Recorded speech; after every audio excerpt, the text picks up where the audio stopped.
6 máy bay không người lái tấn công căn cứ Nga tại Syria. Truyền thông Syria ngày 11 tháng 8 đưa tin rằng các hệ thống phòng thủ của Nga tại căn cứ Maimim, Syria đã chặn đứng vụ tấn công bằng máy bay không người lái của phiến quân. Sau đó, Bộ Quốc phòng Nga đã xác nhận thông tin trên, vào lúc 20 giờ 10 phút ngày 11 tháng 8 giờ Nga, các hệ thống phòng không Nga thuộc căn cứ Maimim phát hiện 6 máy bay không người lái, áp sát căn cứ này từ phía Tây Bắc. Cơ quan này xác nhận toàn bộ 6 thiết bị trên đều bị bắn hạ và căn cứ tiếp tục hoạt động bình thường, cũng như cho biết các máy bay này thuộc sở hữu lực lượng khủng bố đang hoạt động ở Syria. Ngày 8 tháng 8, phiến quân Syria đã phóng 4 quả tên lửa từ một hệ thống phóng đa nòng về phía Maimim làm 2 người dân thường thiệt mạng và làm bị thương 4 người khác. Cũng vào đầu tuần trước, các tay súng khủng bố cũng tiến hành nã hỏa lực về phía căn cứ Nga và vụ tấn công đã làm 4 dân thường bị thương.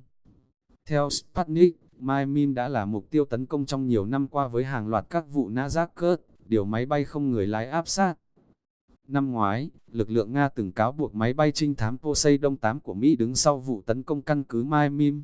Nga tiết lộ rằng máy bay Mỹ tác chiến trên Địa Trung Hải vào đúng thời điểm 13 máy bay không người lái tấn công căn cứ không quân của Moscow tại Syria. Mỹ đã bác cáo buộc của Nga, cho rằng tuyên bố trên là vô trách nhiệm. Maimim đã trở thành căn cứ của lực lượng Nga triển khai tại Syria từ khi Moscow bắt đầu chiến dịch chống khủng bố tại quốc gia Trung Đông từ tháng 9 năm 2015.